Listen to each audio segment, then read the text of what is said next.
Welcome back, everybody, to the XBA. It's finally back. It's finally back. Part number 2 of week number 6 XBA action. Of course, as you guys know that have been keeping track at home, this is one of the games that we're going to be showing that have to do with the contest period. So, of course, as you guys know, you partake in the contests, the weekly contests. You have a chance to win a custom prospect guaranteed for the following season. So for next year. Those of you guys that want to play in next week's contest, so at the conclusion of tonight's video, you will see a link in the pinned comment and in the live chat that I will provide, and you guys can play and compete against each other for a custom prospect for next season. Let's get this thing underway. Let's get this thing underway, guys. Let's do it. 2-0 here. Columbus and Anthony Davis. Do they have an answer? Like, Zion's pretty good down low, but I just don't know if they have an answer for Anthony Davis. I'm not sure that many teams do.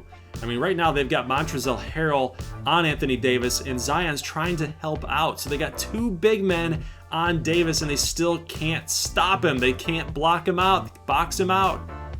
It's currently 12-8, Kentucky. Here's a 3-ball. That's going to go 12-11. Darius Garland, though, Texas Tech for 3. 22-12. And Will Barton going to pass here to Josh Beaver, a custom prospect. He's going to get 2 free throws to go. That's smooth left-handed stroke. Nice to see some rookies start to perform here. Jonas Jerebko, the former Detroit Piston, going to hit 3. It's 35-26 right now. And Columbus, again, just doesn't seem to have an answer for Anthony Davis. They don't seem to have an answer to try to clean up the turnovers. Darius Garland has made some highlight reel plays here in tonight's action. Zion Williamson, though, doing his best to bring his team back into it. It's 39-32. Here's Brandon Ingram on RJ Barrett, and a nice screen by Anthony Davis. And Ingram is going to get 2 to go. 41-32. Anthony Davis, again, just being a man amongst boys on that glass. Look at that. He's kissing the muscles right there, kissing the form. You know, he's just showing off, man. He's just showing off. He's like, I'm too strong for all y'all. 44-32. They're up by 12. Let's go to the second half. 46-34. Nice little pump fake on Harrell, and he falls for it.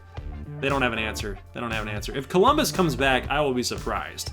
I'll be surprised. Just too many missed shots, too many turnovers, no answer down low. I mean, what can you do? I mean, Anthony Davis, again, just is dominating. They're double-teaming him, and then Raheem Savage in there for a dunk. It just opens up so many other players when Anthony Davis is just having a game. Here's a 3-ball. Gonna go for RJ Barrett. So, hey, you know what? Hey, Columbus is coming back a little bit. It's 71-65. Ingram for 2. He's gonna miss. Now here comes White. Gonna pass it off here? Nope. He's gonna take it in by himself. Gets the 2 off the backboard. They've come all the way back. It's 71-67. Here's Raheem for 3. He did this so many times at Virginia Tech. Just it seemed like in the face of pressure, like there's no way that he can make that shot. He ends up doing it and proving us all wrong. Brandon Ingram for 2. It's a 5-point game, keep in mind. Here's Anthony Davis in the corner. Again, with the double team, and then Brandon Ingram, again, just wide open, cutting up the middle. It's 80-75. White for 2. He's going to pull it up. He's going to miss, but Harrell with the rebound. He gets the green.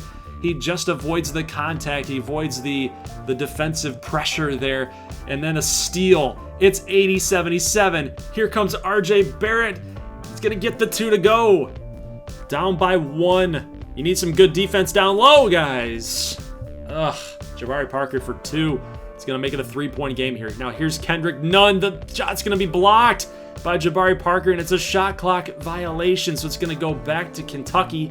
They have a chance to extend the lead out. Here is Anthony Davis again driving on Montrezl Harrell. Harrell picks up the foul. It's a good foul. You got to make Anthony Davis earn those points at the line. So he will hit both, and then Zion Williamson with the one-handed jam. Oh, man, putting the pressure on him now, guys. Still down by 3, 84-81. Here's a deep shot. Oh, they're going to drill it. Hey, Williamson here with the slam dunk, but, man, that might have been a little bit of a dagger right there. It's still close, but, you know,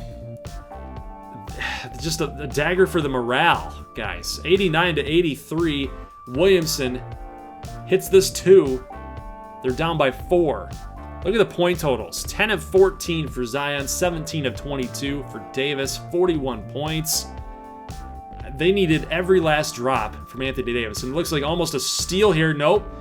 He's going to get it off to Darius Garland. Now he's going to drive on White and go up against Harrell. And he's also going to get another foul on Harrell. His 4th personal. And guys, that's going to do it as Garland will hit both of his free throws.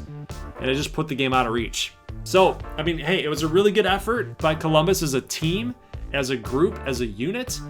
But they just didn't have a guy to stop Anthony Davis. And again, like we talked about at the very beginning of the video, the very beginning of this highlight reel, I don't know if many people can stop Anthony Davis. The guy's a freak.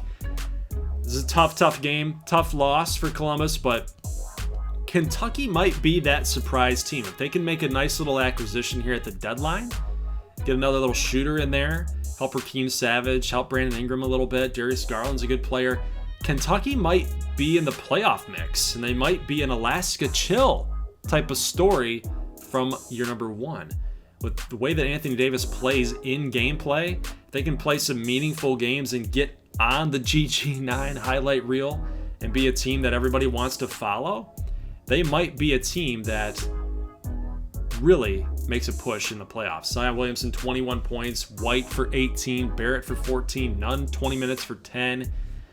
I mean, it's a good output. Anytime you can score 80 plus, mid 90s in the XBA, you're going to be putting yourself in a good situation to win some games. But again, I'll say it one more time. I just don't think that they had a guy to stop Anthony Davis. I think he was just the monster of the game. All right, let's get into this game between the Vortex and the Jump. And if this is any indication how this game's going to go, it looked like a 3-ball from Damian Lillard, but it was a 2, and he picked up the foul while in midair. And then here's Bridges down low, going to get a 2, an off-balance 2. And then here's this play here. Ilyasova, what are you doing, dude?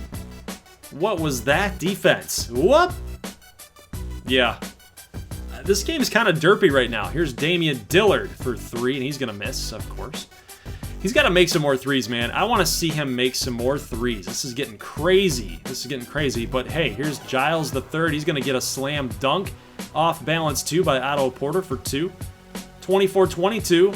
TJ McConnell going to tie it up.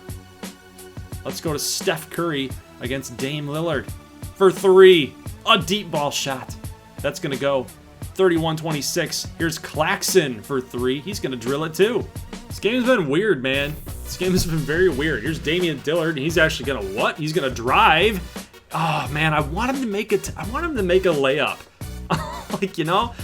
Yeah, he gets to the line, which is good. It seems like that means he's getting more comfortable driving, which is a solid thing. And he hits both of his free throws. So that's pretty cool to see, but I actually want him to see him convert those layups. I really do. I think that's going to be, again, just a nice little part of his game in the future. So 36-33, and it's happened. It's happened. On screen, it's finally happened. Damian Dillard to Damian Lillard for 3. Yep, it happened. You're welcome. You're welcome, guys. You're welcome. The meme has been completed. Does that mean Vancouver's going to win this game? Possibly. It's 38-36, nearing the half. It's a tie game, though, right now. And then Damian Lillard says, nope, not tied anymore. 41-38. Pass off from Curry to Nurkic. It's going to make it 41-40. And we're not done yet. LaMarcus Aldridge for the slam dunk, too. 43-40 at the end of the half. Right? Nope. Because Steph Curry's a boss, and he's going to step up there and hit the 3 before the end of the half. Unreal. It's a tie game. 43-43 as we're going into the second half. Let's take a look at those halftime numbers, guys. 25 rebounds to 16 for the Jump, compared to 45% to 50% for both squads here. So the Vortex are hitting half of their shots, which is good for the scoreboard. But on the other end, you've got Jacksonville that's cleaning up a lot more of their shots. It's allowed them to stay within the game. But Vancouver's getting hot. 47-43. That's going to get negated here as we see a Jacksonville lead now, 54-51. And now here comes Jacksonville again for 3, and that's going to go. That's Otto Porter for 3. He's going to hit it. 57-51. Lillard for 3, going to miss. And now the Vortex are kind of digging their own hole here. It might be a black hole. No pun intended right there. But we see Patrick McCaw, excuse me. That is Hayes. He's going to go in for 2. Pick up both free throws. All right, now out comes the Jacksonville jump again. And now here's Seth Curry for 2. They've jumped out to a 10-point lead. Lillard for 2. He's going to beat Hayes. It's now 63-55. Here comes McConnell for 2. He's going to hit, making it a 59-67 game. So an 8-point game. Now here comes a 3-ball shot. Going to drill it. So if that's any indication that this game is all Jacksonville, well, that would be correct. It is 89-82. Porter with the off-balance shot. And you just knew it. With those last couple shots when Jacksonville started making some really awkward, really weird off-balance shots to convert. And then Vancouver got a little bit cold there in the second half. You just knew that it was going to be all Jacksonville, and that ended up being the result of this game. So congrats to Jacksonville. They further extend their lead above the other 6 playoff teams. They're currently in second place right now at the time of this game in the Eastern Conference. So we'll see how that all plays out within the next couple of days of simulation as we go further into tonight's upload, because there's still a lot more games left to be played for all other XBA teams. So we'll see what happens. But really nice production for Patrick McCaw. He had single digits in minutes and yet had double digits in points. So that's a really good production out of a bench player that they're gonna need to rely a little bit more on their bench guys. Steph Curry he's awesome, but middle part of the year, you're already a playoff team. You're looking like you're gonna go back. Might need to start giving some guys a little bit of rest here. Now, load management's not a thing per se, but rest, you might want to give them some rest a little bit. Make sure that those guys aren't getting hurt or putting themselves into harm's way here. All right, California against Montreal. Kemba Walker kind of taking over the show here, guys. 13-11. Here's a 3-ball from Bogdanovic. He's going to drill it. 16-11. Montreal with Kevin Knox. He's going to drive in down that baseline, make it 16-13. It's now 18-15. And again, Kemba Walker, he's just taken over the game. He's got 10 points. He's made up 50% of California's production here. His Justice Winslow pass here in the corner. That's going to get drilled. It's 49-41. Now here's Bogdanovic with the steal, and he's going to drive right past everybody with the slam dunk.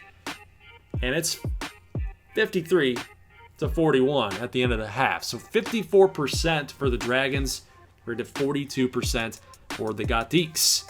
Zach LaVine for 2. He's going to hit it. Here's LaVine again on Tyler Johnson. LaVine just going to fade away. Hit the 2. It's 63-51, so they're up by 12 points. And just really nice passing. Really nice passing by California. And after this missed free throw, they're going the other way, and they're not going to stop. So here comes Malachi Hendricks for 2. We've seen him make 4 points here in gameplay in the highlight reel. And then a nice pass to Kemba Walker. It's all California, guys. Like, this isn't even close. It wasn't close to start the game, and we're already into the fourth quarter, in the mid part of the fourth quarter, and it's still not close. It's 90-80, and then the slam dunk by Aaron Gordon. That's going to put the exclamation point on this game, guys. Really, really fast highlight reel for this one. 106-93. That was quick work. Really quick work. That might have been the fastest highlight reel that we've ever had for any XBA game that we've ever shown. And mostly it's because Montreal just never made it a game. They never made it a game. It just would be kind of pointless to see California just keep dunking on them, 3-ing on them, imposing their will on them. I don't know. I did Montreal fans a favor right there. 31 points for Kemba Walker. Aaron Gordon with 14 as well. Justice Winslow, 5 points. So he didn't do too bad, but Zach LaVine, 19. 18 for Knox. Murray for 17. Again, the production for offense was there. It was really there. Rudy Gobert with 14 rebounds. They played well. They played well. I would not be surprised if Montreal continues that offensive production here in the future. But again, you gotta play a little more defense. You gotta play a little more defense. It's been something that Montreal just needs to work on here in the next couple weeks if they want to try to make a playoff push. Let's get into this matchup here. Wisconsin against Detroit, two Eastern Conference opponents, two Eastern Conference rivals, I should clarify. And it's going to be a battle. It's going to be a big-time battle. Detroit's got a pretty decent offense. Wisconsin's really coming on with some defense with Chris Boucher that they added, and obviously Robert Covington, a good offensive player as well. Kind of that do-it-all player. And then Jaylen Brown. Jaylen Brown's really been coming on for this Wisconsin Bandits team a little bit more so than he was last season. You can see another 3-ball attempt for Jaylen Brown. He's going to drill it here, making it 9-8. Here's Kyle Lowry for Bradley Beal. Going to hit 3. 13-11. DeMarcus Cousins and Terry Rozier with the steal.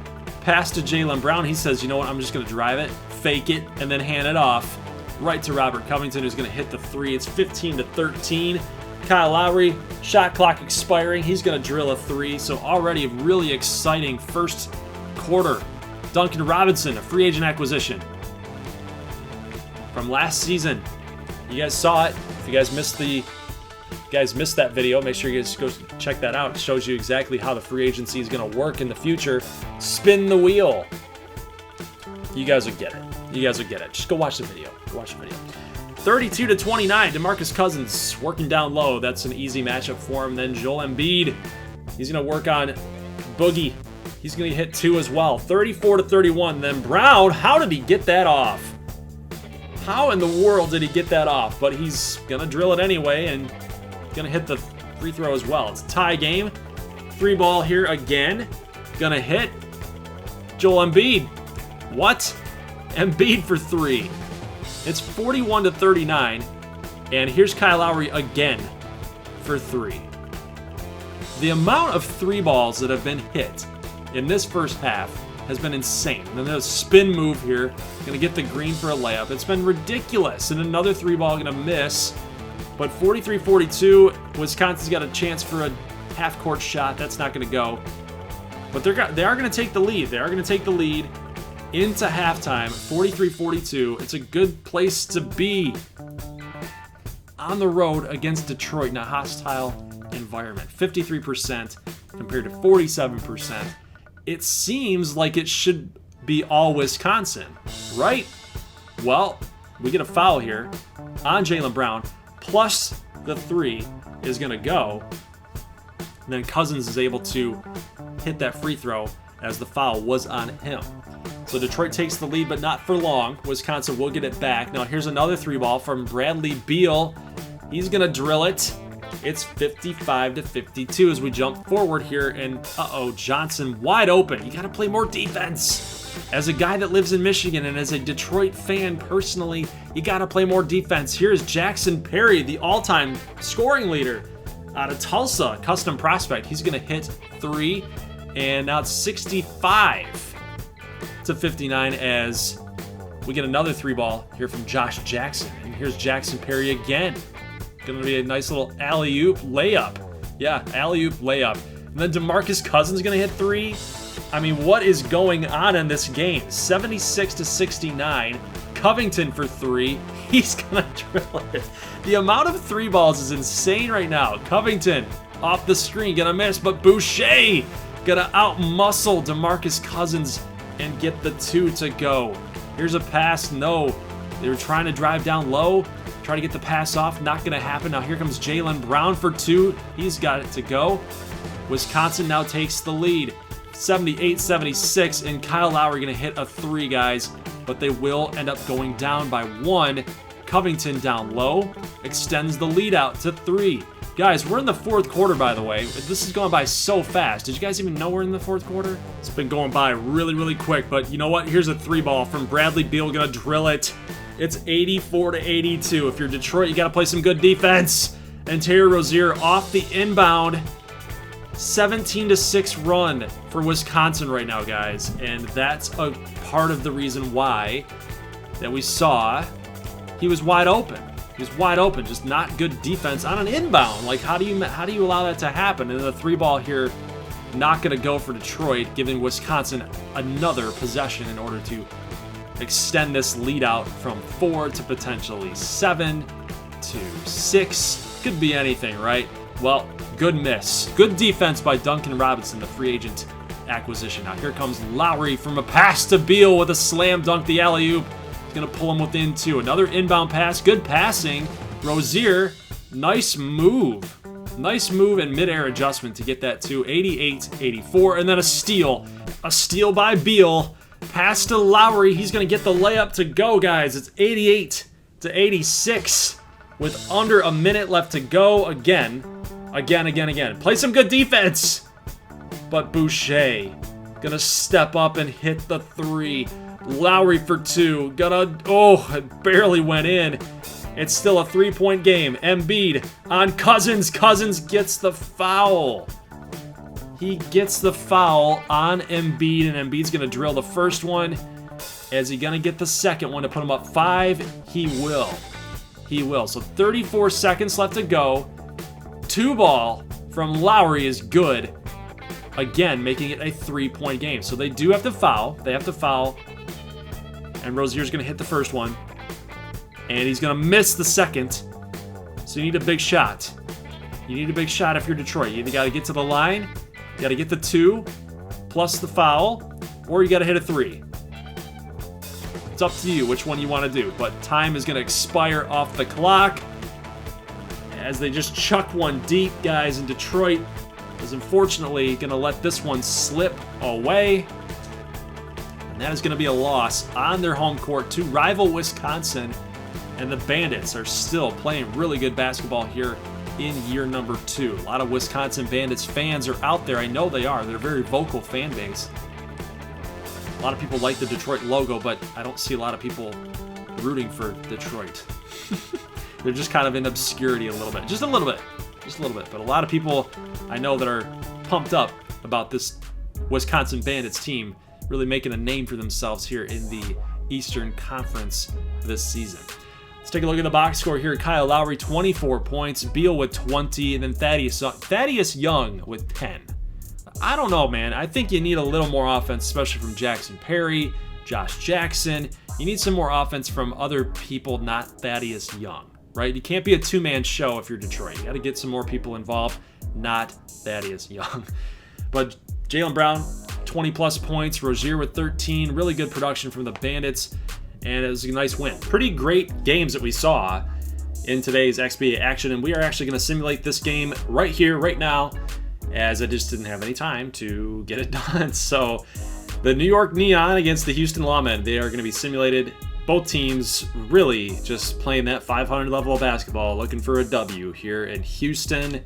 Let's see what happens. So the Houston Lawmen ended up losing the game 82-101. And it wasn't really even close. As we see Clint Capella clean up the boards here. 16 rebounds. Paul Millsap, 10 points for 7. 15 for Sexton, so that's good output for him. 7 of 15. 1 for 6, though, from the three land. And it just didn't look like they got much of anything from the bench. Let's take a look and see what the Neon did here. Tobias Harris at 21. Redick for 19. 5 of 8. And remember, when we were talking about the New York Neon as a team that was better than their record showed, well, that's because JJ Redick was hurt. He was hurt for quite a while, quite a long time, and I think that that's really why the Neon have kind of slipped off a little bit. But ever since he came back, now they're starting to play better. He was kind of that missing piece, kind of that X factor, if you will. So if we were talking about like an Alaska Chill, like Lou Williams, we always talk about Lou Williams being the X factor for the Chill. Redick would be the X factor for the Neon. Interesting to see Mike Conley here getting to the line 8 times, so 6 of 8. 5 of 14, 18 points, 6 rebounds, 8 assists. So he chipped in all over the place. Good production. Good production out of the Neon, scoring 101 points.